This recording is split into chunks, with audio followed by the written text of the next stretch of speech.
Bon matin à tous. Good morning, everyone. Thank you for joining us this morning for this Horizon event presented by Lenovo. My name is Frédéric, and I'm a marketing and partnership manager at Zoo. Horizon is a conference series that aims to shed light on tech and creative industry trends. Thanks to Lenovo for making these great conversations with entrepreneurs come to life.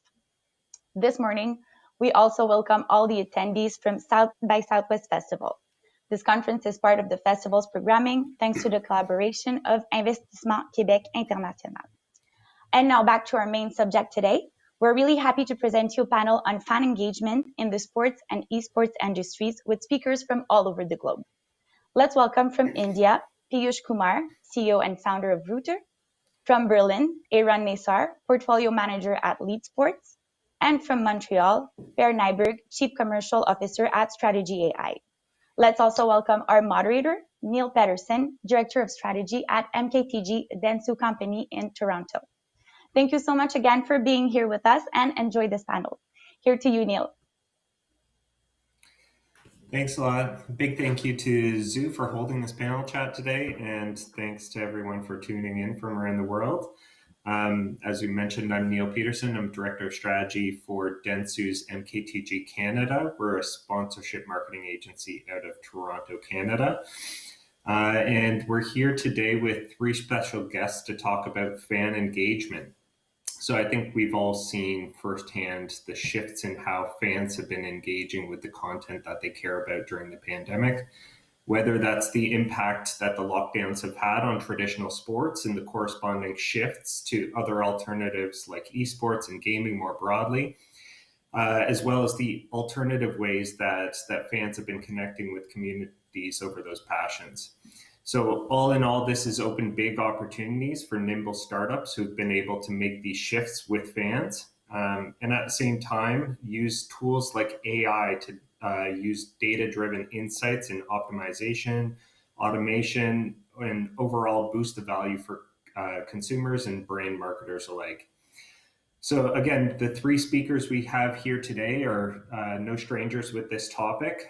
We've got Piyush Kumar, who's of the streaming platform Router, who's calling in from New Delhi. We've got Aaron Nassar, who's with the startup accelerator LeAD Sports, calling in from Berlin, and Per Nyberg, the chief commercial officer at Stradigi AI in Montreal. So welcome to everyone here. Thank you. I'll kick it off with Piyush. So Piyush started Router back in 2016 with a vision to create a sports fan engagement for India. But with the pandemic's impact on traditional sports last year, you pivoted to the fast-growing gaming and esports market in India. So prior to starting Router, Piyush was head of marketing for Rado at the Swatch Group in India, and he's a computer graduate from Delhi University. Piyush, I'll pass it off to you to kick us off and give us a little background on Router and how it's been evolving.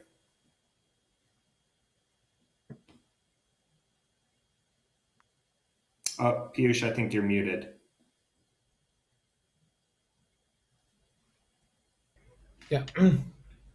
Thanks so much. Am I audible? Okay, perfect. Thanks so much for this. Yeah, okay, perfect. Thanks so much for this opportunity to talk about my learnings in the space of fan engagement, how we started Router, where we have reached so far. It's been a very, very interesting journey, but I first wanted to thank from my team for this opportunity. Just to give you a brief background about my own career and how we landed it over here. So I started so while I graduated out of computers, I was trained to be a computer programmer, but as luck would have it, my interest grew in the consumer marketing. And I spent the next 13 years working earlier in the advertising field, and then I worked with a couple of brands, Rado from Swatch Group being the notable one where I spent 5 years. How the idea of Router came in was, I was very excited about how social media platforms, starting with Facebook, Twitter, and many other platforms after that, were creating communities and were unlocking monetization opportunities around it. And when we started Router in 2016, we started with a very simple premise that we'll build technology or a tech platform that will bring people together, people of similar interest, and then we would create monetization model around it to sort of create a very strong commerce model. That is how we sort of started. So what Router today is, we are actually, India's number one game streaming platform. We essentially started as a sports fan engagement platform, which is when we, were quite fortunate to be a part of the LeAD program. uh, Aaron is representing the LeAD team here. Just to give you an idea that of the three accelerators that LeAD has done, close to 200 plus companies apply from India, and we are still the only one who got selected. So we feel very fortunate to be a part of such a great organization and to be backed by people from LeAD. Just to now sort of talk about how our journey has been, and I'll talk more about this slide, but I just want to give you a background that Router in the first 3.5 years was focusing on creating sports communities. Our idea was that either through casual games that people can play while they are watching live sports. So a lot of games we developed which could engage people while they are watching live sports, and later on through content, through live streaming of commentary done by the users, by sports fans, it could bring people under one interest around a sports or a language or a geography together. So we did that for quite some time, which is around the same time we were introduced to the team at Strategy by LeAD. We could develop few things very very interestingly, which I'll talk about a little later. But that is around the same time we started to see a great movement in India, which was around gaming. So India today is one of the largest gaming markets in the world. We have close to 400 million, gamers in India. And if you look at this slide, you would see that how game streaming is a very strong derivative market of a gaming market which has evolved. So, like in China, game streaming started in 2015 when the gaming market was already at a certain scale, and within 4 to 5 years, game streaming became a $3.5 billion industry, creating two unicorns in China. This is exactly what Twitch saw over a period of time that it has grown. Or if you look at different markets where game streaming has come out as perhaps one of the most engaging ways of getting gamers together and creating a much stronger community. In India itself, if you look at the gaming market is projected to reach $3.3 billion in some time, while we have a lot of gamers, but since the ARPU is a little low and it is growing over a period of time, it is stated to reach $3.3 billion. And the industry that we are a part of, or the category that we are creating, is stated to be in the region of $320 million revenue. It is not about the overall sizing, 320 million revenue. Can we move on to the next slide, please? So if you look at the Indian mobile gaming landscape, so on your left, you see companies like Dream 11, MPL, Games 24/7. These are real money gaming companies that started in India over the last 4 to 5 years, and all of them have managed to grow very, very well. So in India, betting is still not legal.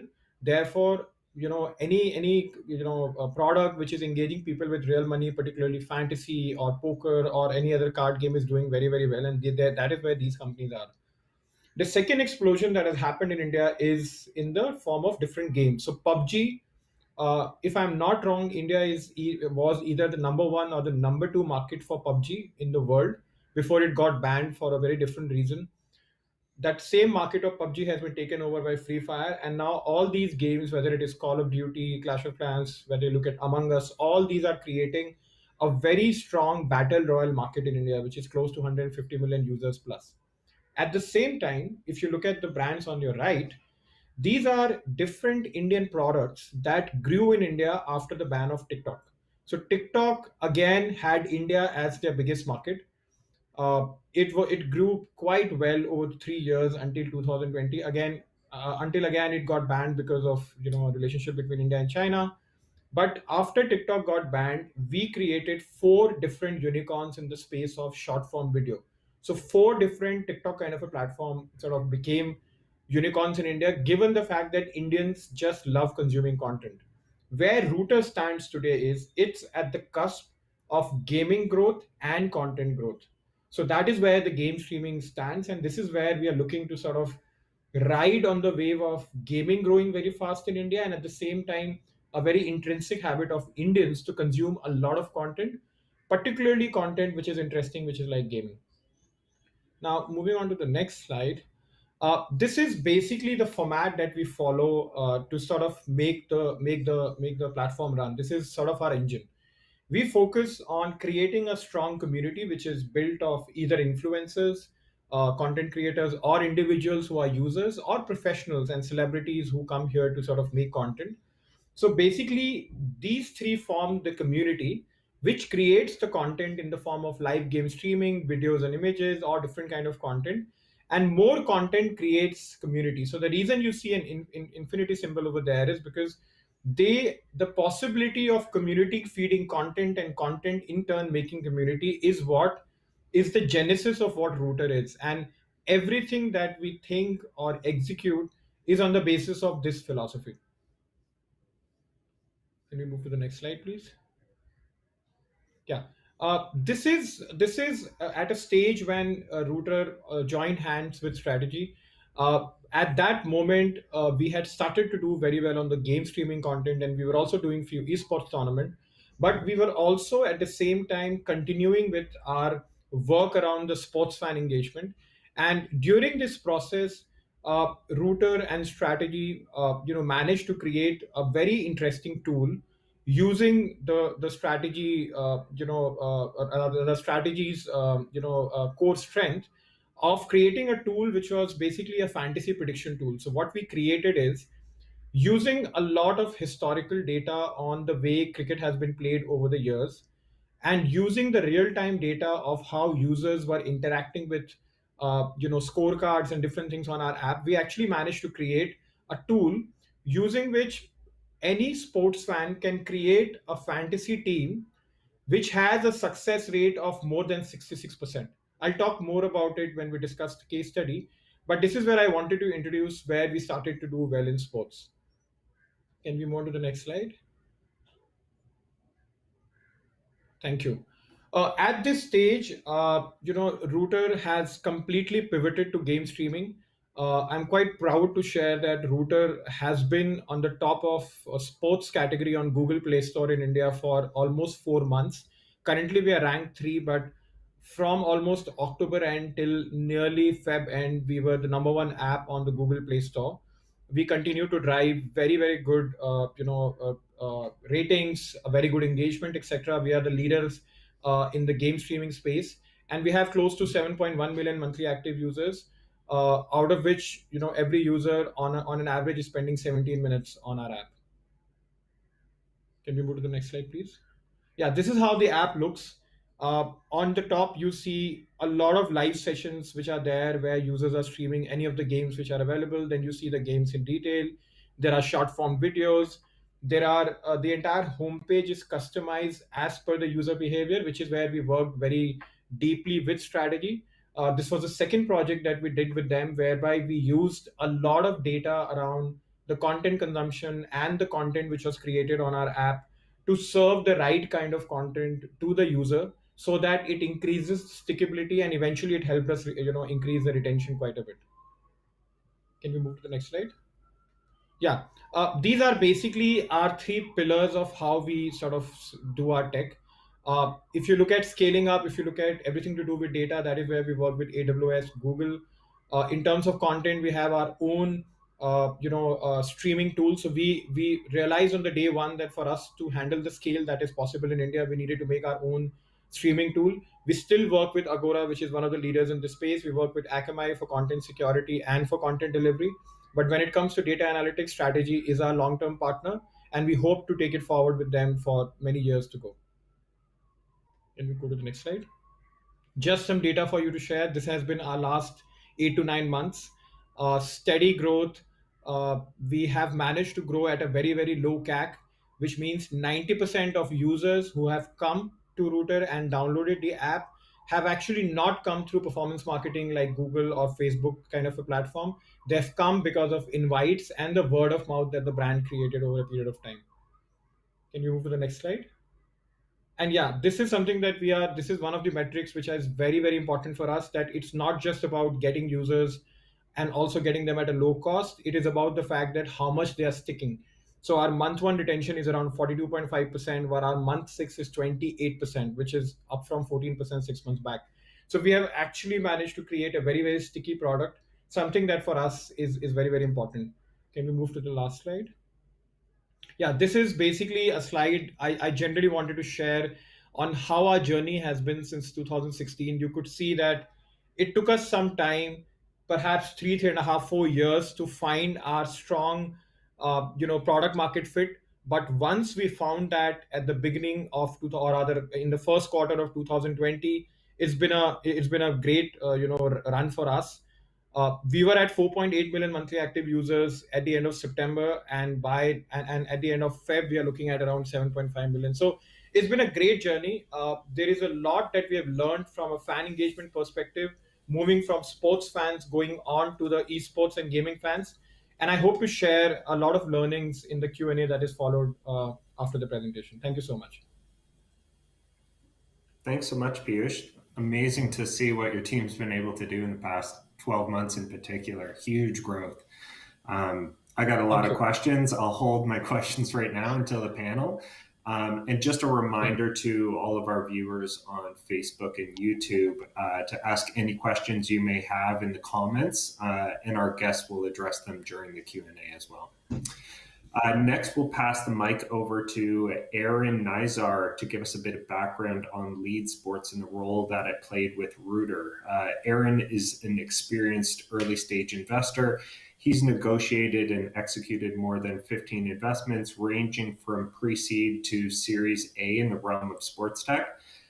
He holds a master's degree with distinctions in strategic entrepreneurship from the Rotterdam School of Management and a bachelor's degree from University of Mannheim. Aaron's a sports fanatic and has a tennis coaching license. Welcome, Aaron.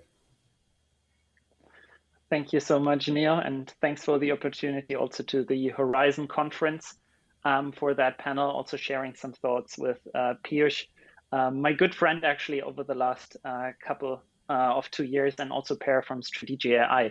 But let me start with a short overview of what LeAD Sports and Health Tech Partners is doing and what we kind of built in the ecosystem over the course of the last 5 years. And please share the slides.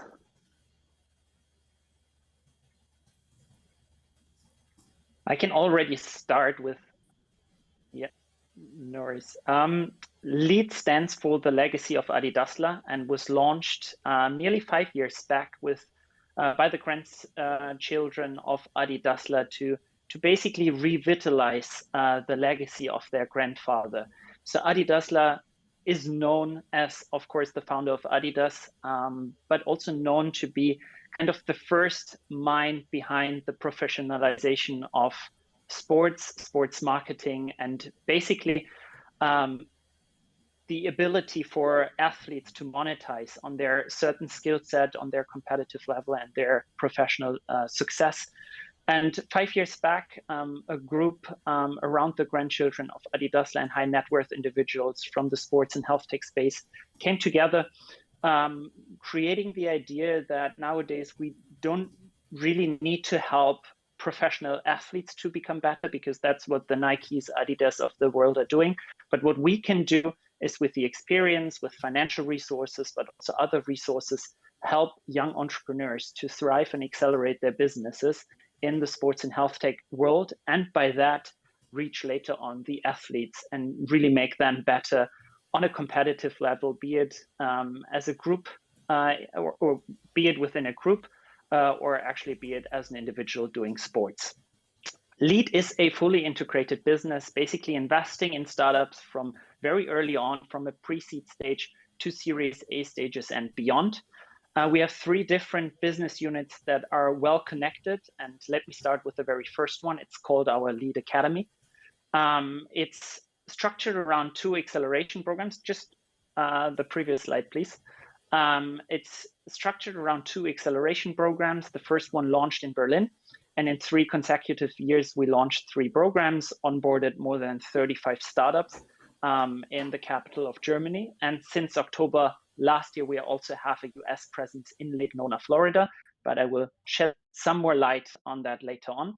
Over the course of these years, we onboarded 7,000 global startups in our database. So we say quite proudly that we know and anticipate trends that will be happening over the course of the next 3 to 5 years very early on. And that's also based on the investment decisions we're currently making for the past cohorts, but also for the cohorts yet coming. We know that we, with our shareholder group of more than 25 family offices and high net worth individuals, can add a lot of value. But there are certain limitations, and that's why we onboarded more than 150 mentors, be it world-class experts, former athletes, be it serial entrepreneurs, that can share their experience and knowledge as startups progress and accelerate. And when the startups then graduate our academy, they move into the portfolio. We currently have 36 portfolio companies. We support them with additional financial resources, mostly at a seed and pre-series A stage.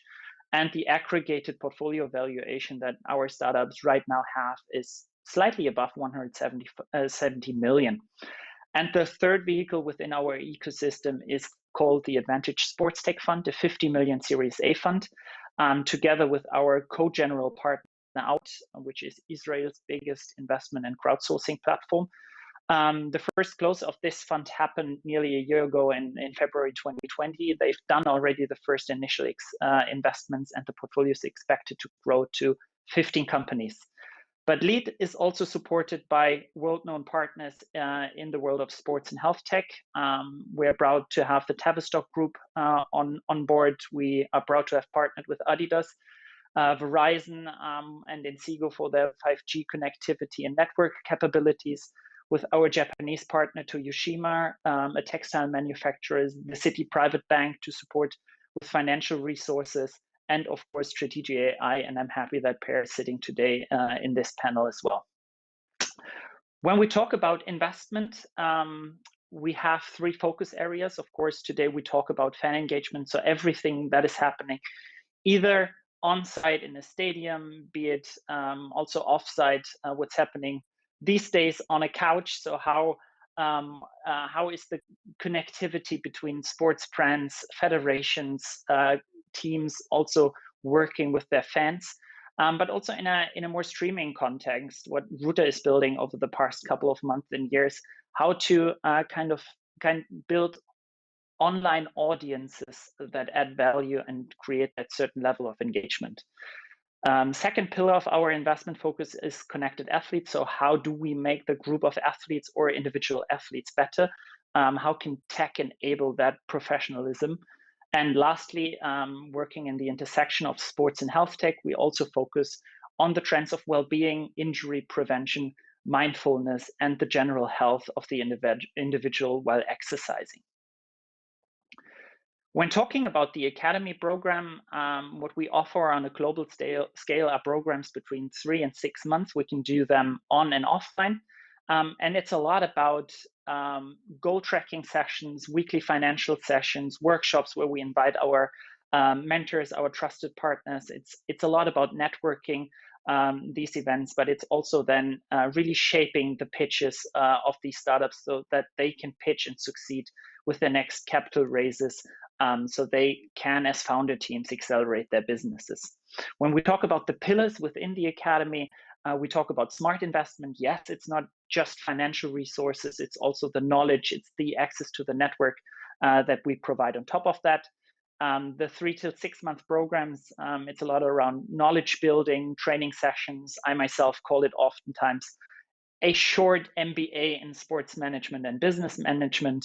Mentors come on board, share their knowledge. We give them access to even more capital, be it high net worth individual, be it business angel, be it institutional money with early stage venture capital funds, access to our trusted partners, but also partners that over the couple of years we made good relationships to, so we connect them for pilot cases and so on. And on top of that, for every startup participating in the Academy, we also have access to partner deals. So basically cheap access to resources at a very early stage that help accelerating the businesses. And as I said, the whole journey of LeAD and the Academy program started back in 2018. Please, the next slide. where we onboarded 2017, 15 startups. 1 year later in 2018, we onboarded 9 startups. 2019, we onboarded 7 startups. And from then onwards, we identified that 6 to 7 startups is our sweet spot, where we can best help the startups, dedicate resources from within the team, but also outside the team from experts and so on. And that's why, and now the next slide, since October 2020, we are also located in the United States. We found a trusted partner in Lake Nona, a smart city close to Orlando International Airport, because we wanted to have a global footprint. And Berlin is great early stage startup support and help, but the US is really the biggest sports tech ecosystem in the world. And from a financial support, things happen on a different scale over there. We decided for Lake Nona because for us, it's important that the startups are at the center of our acceleration, and there they have access to a medical city, to Verizon and Inseego as partners fostering 5G innovation. It's one of the first cities actually enabled and empowered by 5G in the US. So there they can work on the tech innovations that not only have impact in 2020, 2021, but already working on the forefront of innovation, tech innovation that is happening over the course of the next couple of years. Scouting the best startups, I said it in the beginning, we have 7,000 startups, more than 7,000 startups in our database. Each year, for every acceleration program we're doing, we have around about 200 applications. We bring that number down and invest in the end in the top 1% of all applicants. So the funnel is very strict, but that enables us to really invest in the best companies, accelerating and becoming market leaders, hopefully over time. And Piyush, by the way, and his company Uta is a great example. What we do besides the programs has a lot to do with networking, access to the network, bus bike, a premium subscription for bikes. We connected with the biggest distribution service in bike manufacturer in Europe. It's called Internet Stores. Wingfield, a company from Germany that transforms every tennis court into a smart court, is now working with Wimbledon and their Road to Wimbledon Junior Tournament. And we're working with actually professional athletes such as Tyler Sagan, NHL star, together. And he just became a brand ambassador of our Skill Yoga app, a data-powered skill yoga platform, mostly focused on men doing yoga. Ruta, Piyush said a lot about Ruta already. Why did we invest back then in Ruta? We were super impressed by the team because we know in a space that touches on streaming, that touches on content creation, tech is the true winner. And the Ruta team accomplished that with a very small development team already back in 2018. They basically cracked the formula of fan engagement. And since COVID hit early last year, they've shown that they iterated and pivoted their product, now focusing a lot on streaming, a lot on esports, but also on sports content. And since then, our journey has been a wild ride. And we invested not only because of that in Ruta, but also because we knew that we have trusted partners in our ecosystem, such as Stradigi AI, and having the tech capabilities within the Ruta team and bringing the artificial intelligence capabilities together that Stradigi AI brings to the table. That's a winning formula, and that's why I'm also happy to sit on that panel with both Piyush and Per from Stradigi AI. Thank you. Thanks a lot, Aaron. Yeah, really interesting approach that LeAD Sports takes, and love the provenance of the brand as well. Adidas is one of our clients at MKTG too, so Adi Dassler in particular has a special place in our hearts. One more call out to the viewers on YouTube and Facebook to comment with any questions you have for our guests. Selected questions will be asked live at the end of the session, so get your comments in now. Finally, I'll pass it off to Per Nyberg to give us a background on Stradigi AI, the Kepler tool, and the role that it plays with businesses like Rooter. Welcome, Per. So Per's a global technology and AI executive with 3 decades of experience. As a CCO, Per oversees the commercial strategy and growth initiatives at Stradigi AI, including marketing, partnerships, and business development. Prior to joining Stradigi AI, Per held a number of leadership roles at Cray, the supercomputing subsidiary of Hewlett-Packard, most notably as Vice President of Market Development for the company's artificial intelligence and cloud solutions. So welcome, Per. Great, thanks for the introduction, and it's a pleasure to be on with obviously LeAD and Rooter and Zoo as well. Those are three premier organizations that we work with, so pretty special occasion. So thanks for the opportunity. We can maybe move on to the next slide, please. We're Stradigi AI, as you've heard our name a few times in the previous two presentations. So we're a Montreal-based AI platform company. We were founded in 2017, and we created the Kepler platform really around getting business users to get results from AI today. And we talk a lot about closing the gap between data and action. And I think everybody hears a lot about AI, and as you heard from in Piyush's presentation, the volumes of data that companies are creating is just immense. And the challenge is really about how you can take advantage of that data, monetize it. And what's kind of interesting with the work that we've been doing with LeAD and Zoo and obviously Rooter is that in a lot of cases, it's somewhat early stage companies. And there it's not only a matter of kind of unlocking the value of the data, but really accelerating the commercialization and the go-to-market of these organizations. So I think that when you look at AI in this particular context, it's slightly different than what you might be reading about a Fortune 500 company leveraging AI to accelerate revenues or what have you. And so we're really excited and quite privileged to be part of that journey with them. The next slide, please. So just a little bit about our clients.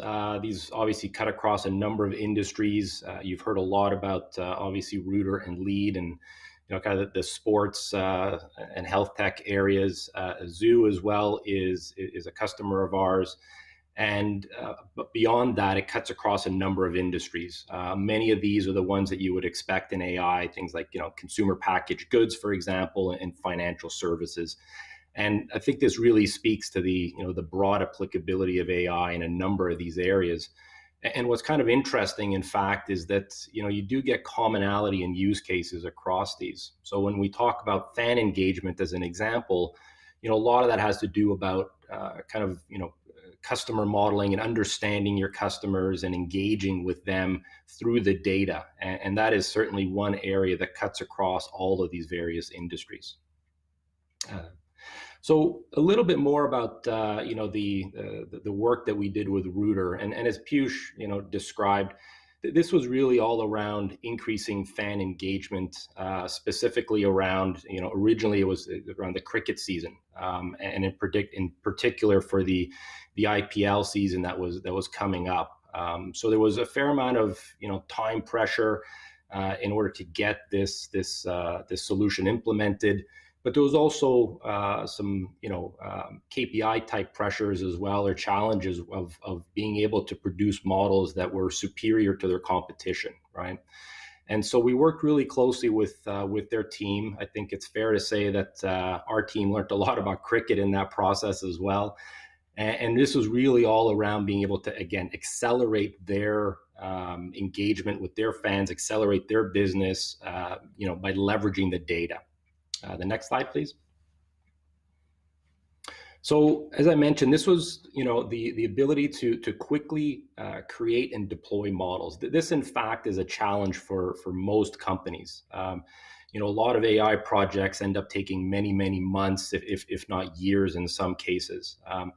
And I think it's especially pertinent for early stage companies. They simply don't have that luxury, right? So that speed to market, time to market is a really important ingredient in their ability to take advantage of AI. The other thing here as well is that smaller stage companies and even large ones often lack the expertise, those kind of specialist skills that a lot of companies need to look at AI. And that's really where our Kepler platform came in, and the work that we did with Rooter. It was really that ability to put a very sophisticated machine learning tool in the hands of an organization and quickly go to market so you have a tangible impact on their business.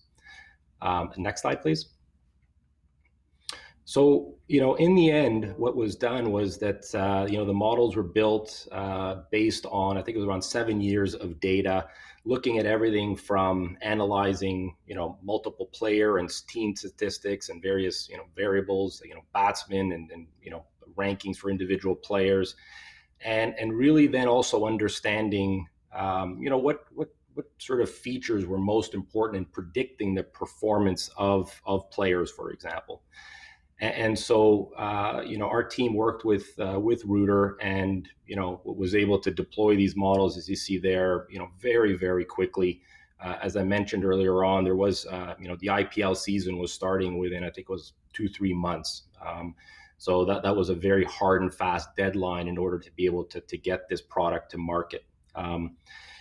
In terms of accuracy, this is obviously a very important aspect as well in terms of, if you want to improve your fan engagement and have, your fans coming back as well, not just that point in time interaction, but increasing over time and increasing the momentum of engagement, if you will, there has to be a quality to the product as well, right? And that was really very much based around this accuracy. And then overall, again, the sort of the ultimate goal of improving fan engagement was also increased during this first IPL season. So this was a super exciting project where, again, we were able to, we feel, contribute to Rooter's success and their growth by really being able to unlock this value in the data that they've been collecting and improve their fan engagement.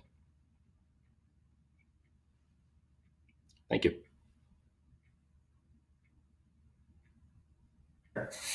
Yeah, really interesting work that Stradigi AI has been developing, and as you say, that the ways that companies are able to interact with their customers through the data.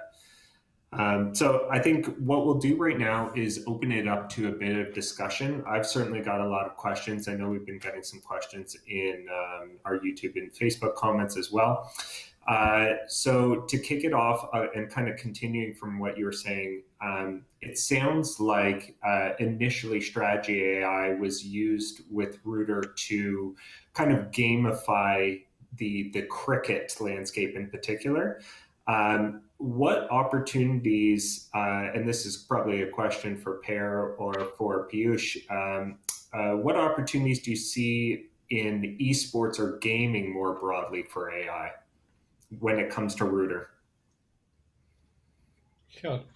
So let me, should I just talk about the first work that we did with Stradigi, which was the fantasy prediction model, because I thought we built something quite nice. And I wanted to take it up in the Q&A because I thought we can focus on one part. So Per, if I can speak about that first. Sure. Yep. Yeah. Okay. So here is the thing. So we went to Per and his team, and we had a very simple brief that fantasy industry in India is growing massively. There are a lot of platforms which have come in. Users are spending a lot of money, but if there is one thing that stops people from repeating purchases or continue to participate in fantasy team, it is their success rate with respect to the kind of teams they make. So we said, can we use data to help them predict better? Right? It was as simple a brief. What we had with us was a lot of sports data that we had access to. We had a lot of user behavior data at our end, and of course, the tech side of Stradigi and their engines which were able to help us do it. So what we did is we basically made a model which could predict a very good team that people can pick and make for a fantasy game. And this is for cricket. This was for IPL, which is huge. That's like 10 months of Premier League packed into 50 days. It's in fact bigger than that. But okay, let's not go there. So imagine the kind of things which are at stake. So here is what we did. We basically, so every time for every match, we used to create eight different teams. Okay, so we created 8 different teams which was available for users to pick. Out of 8 teams, 6 teams were able to get above 70%, which basically means that if 100 people played it, they were in the top 30. Okay. And the beautiful part about it is that top 30 means you are definitely making some money. You may not be making 50 times, but you'll definitely make 1.2 or 1.3 or whatever, 2x sort of a thing. So we were able to by using data, we were able to help people get to the last 33% of the success rate, which was amazing, which was a great value that we were able to add for our users during the last IPL. And as per rightly said, we could develop this at a very good time. I think within what, 50 to 60 odd days, and we could also execute it.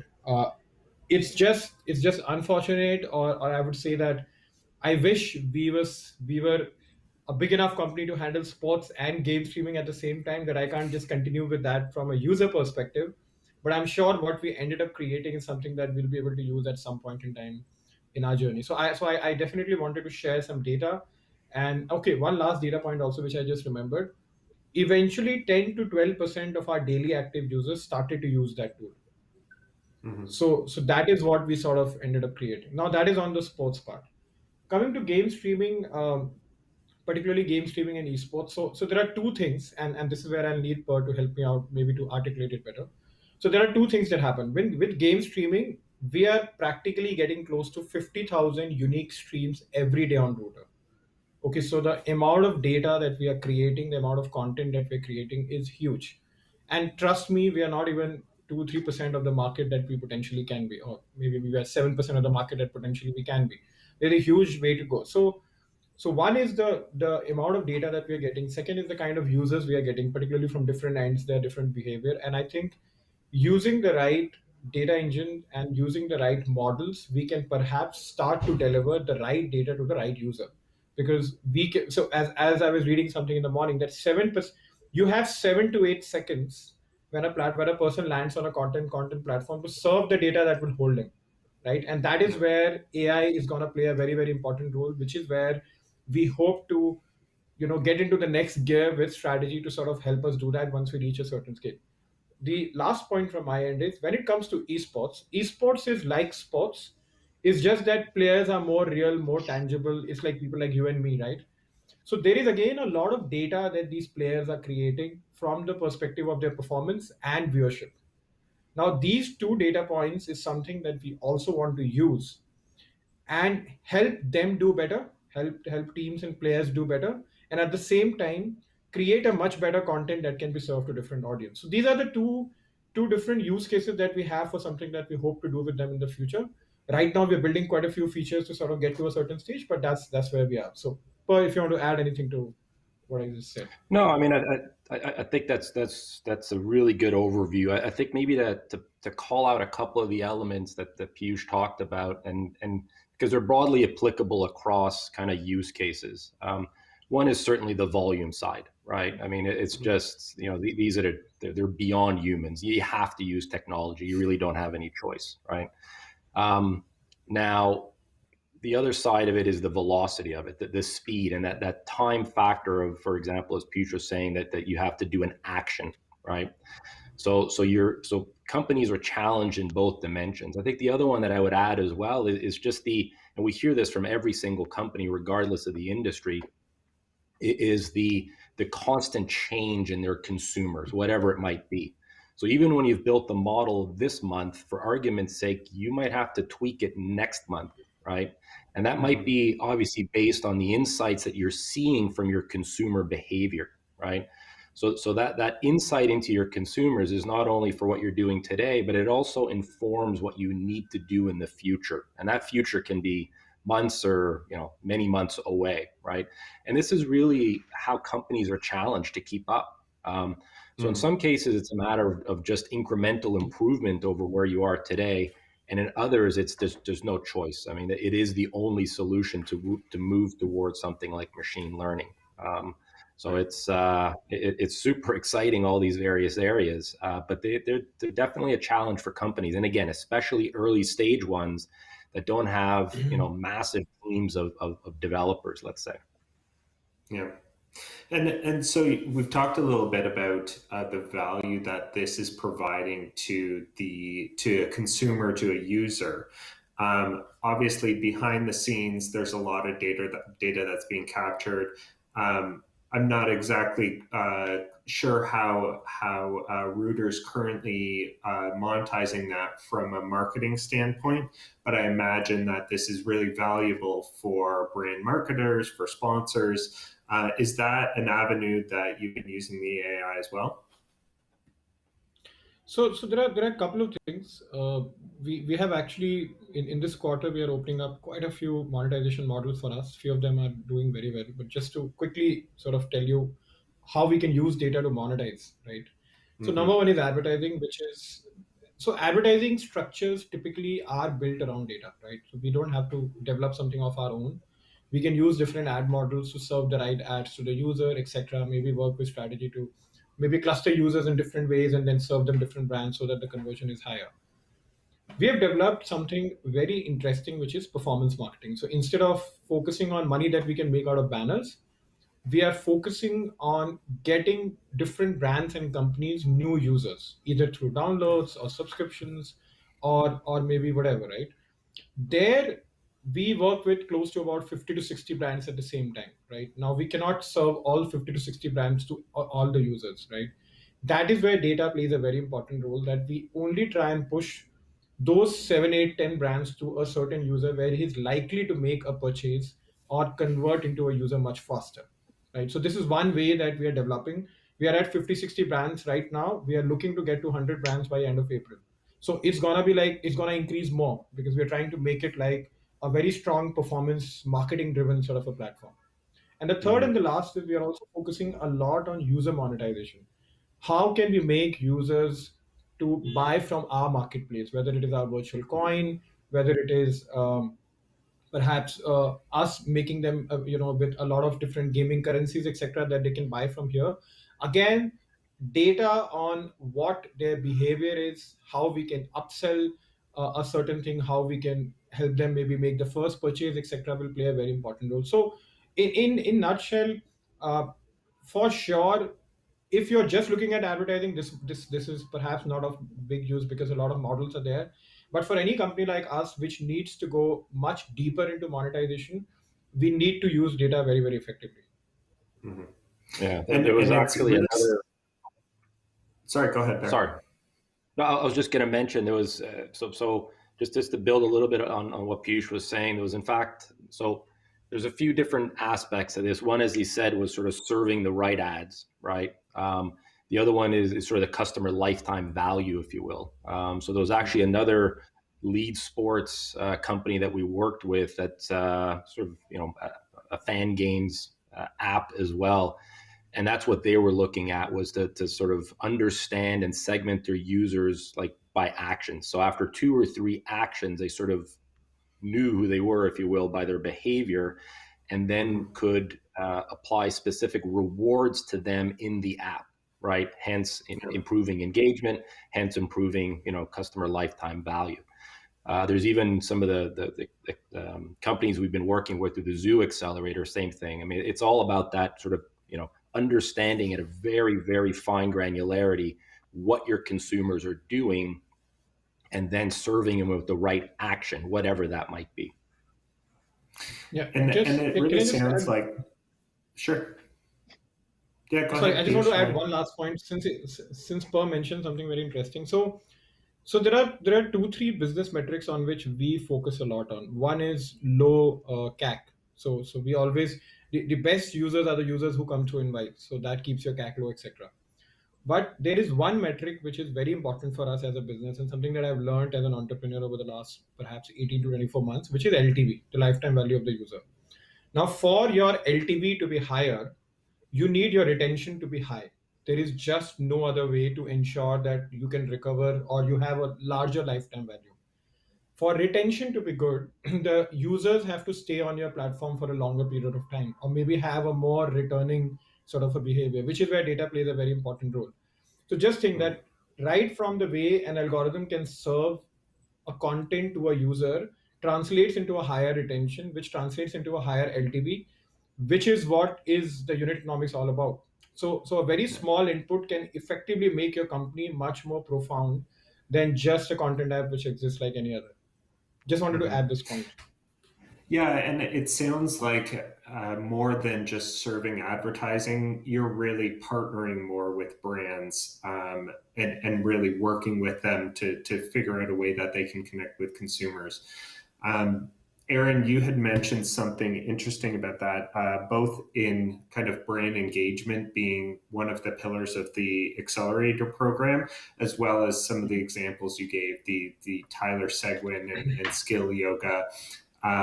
Would love your thoughts on, as part of the LeAD Sports Accelerator program, what's the role in that LeAD Sports plays in connecting the businesses and startups that are going through the accelerator to these brands, and how do you make those connections, and have you seen any trends in the types of partners that are looking for partnerships right now? I think actually a very good point, because the world fundamentally changed over the course of the last 12 months. When I pitched LeAD 2 years back, I always spoke about a niche market opportunity, that we are one of the few players in a sports tech world that is on the rise, but still talking niche compared to fintech, compared to real estate tech, and what else is out there. I think with COVID hitting in February, March last year, a lot has changed, and kind of the thinking around personal well-being, staying active, staying healthy, being prepared for whatever is next to come, is crucial in nowadays life. And we see that a lot of corporates who never thought about sports and health tech in such a detailed level are now actively approaching us and asking for market insights, market trends.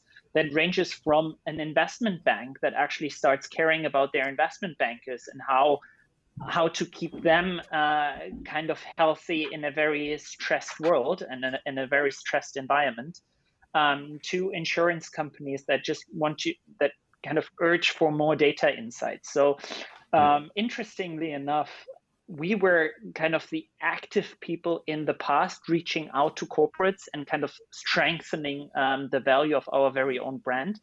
And since a couple of months, we find ourselves in the spot where we're more reactive, because companies come to us and they want to know more about the markets. And for us, and now talking and bridging the gap again to Piyush and to any early stage company in our portfolio, and while we have Stradigi AI as our partner, it's a lot about, yes, you can have a very good idea in the beginning, but you need to be open very early on to partners that can add a certain level of expertise, or in this case, a certain area of skill set. I'm not meaning with that, or with the connection of Stradigi and Router, that the tech team was under delivering. No, it was on the contrary. The tech team at Router was always great and way advanced to the competition out there in the market. But there's a piece, and that's called artificial intelligence, that was needed to actually add a next stage to, or add a next level to the business, so they can succeed early on. And I think that's our ambition at LeAD, to kind of help the companies at a very early stage, but bring trusted partners on board that add these kind of extra bonuses, extra layers to the business. Because right now, especially talking artificial intelligence, talking personalization, Piyush mentioned it, it's basically when you download an app, there is 3-4 seconds, maybe a minute, where users think about, okay, is that really useful for myself? And if the content is not very early on personalized and kind of increasing the stickiness and the engagement on the platform, then all the big players out there, and there are already a few, they will always succeed, even though their content angle, their tech angle is less advanced than that of the early stage company. And with these kind of relationships, we want to ensure that companies can accelerate and also succeed very early on in their businesses.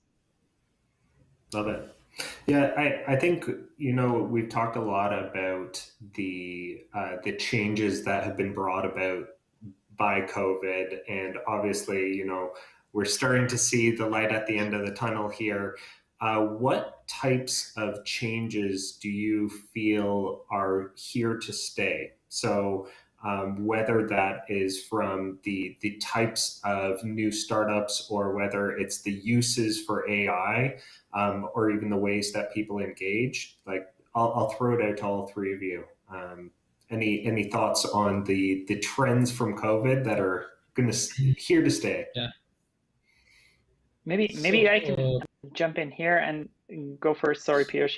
I think one of the most interesting trends is actually the nexus between the real and the digital world.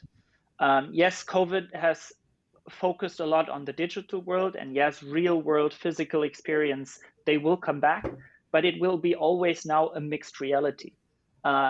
Given an example in sport, a football club is not just caring about the audience inside the stadium. Yes, there was a lot of focus before COVID on that very audience and how to engage them better. But now it's always looking at the audience and identifying there's an in-stadium audience and there's an audience out there at the streams, on the couch, be it at a live ticket, just a written event. And I think what is here to stay, and where we see a next wave of innovation coming, is to make that experience similar.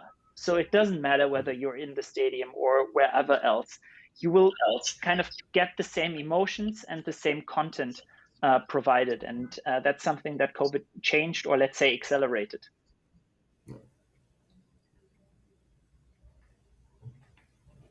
Piyush, you want to go next? Piyush, I think. Yeah, Piyush, I think you have a thought.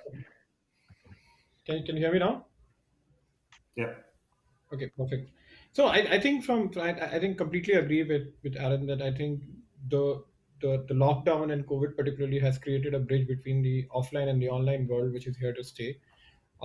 It's not that any one of them is going anywhere. It's just that the bridge has to be built very, very strongly, whether you look at any category, and that needs to be done. But just to add to him, something that I've observed across a lot of products, whether you see products in content, whether you see products in e-commerce, whether you look at products in learning, for example, a lot of learning apps have done well, or whether you look at anything else, I think the world has become very gamified over the last 12 months. And by gamified, I don't mean games as such, but there are ways in which people are now trying to create a user behavior by a lot of incentives, making everything as short targets, etc. Right? I have read quite a few articles on how perhaps each and every category has now managed to gamify their experience. For example, an e-commerce app will tell you, okay, you make $1,000 purchase, you get X coins, you can come and get a certain discount. These are just games that they're playing with us, right? The idea here is that they're trying to create a certain pattern in behavior, which perhaps has stemmed a lot because we had a lot of time for the last 12 months, and we have got succumbed to that habit of not straight away getting a certain benefit by getting a benefit through a game, right? I think this behavior will get adopted a lot across different business models.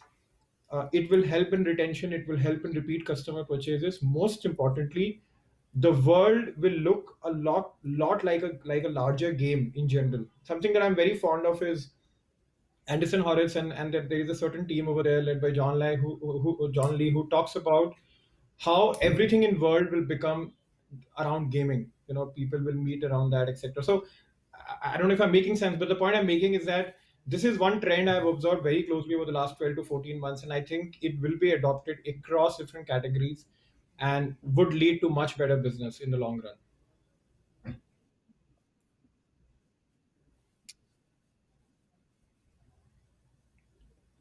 Great. So I think we'll transition to some of the Q&A questions from the public.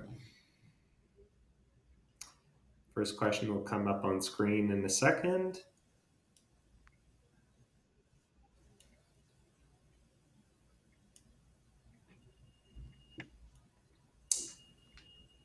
Ooh, not sure I caught that one.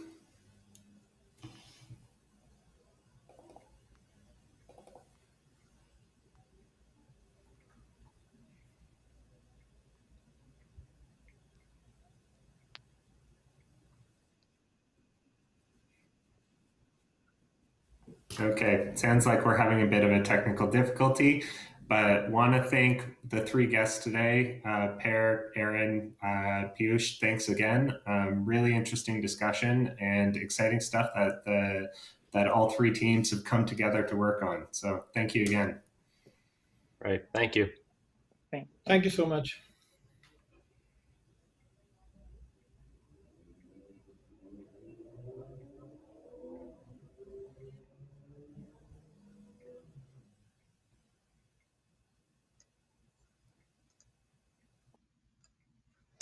Thank you so much to each and every one of you for your time and for this amazing talk.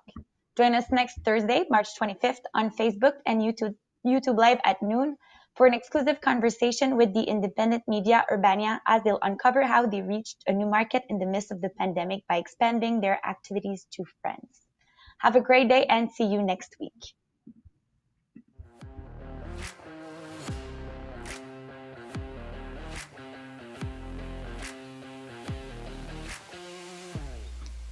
Yes,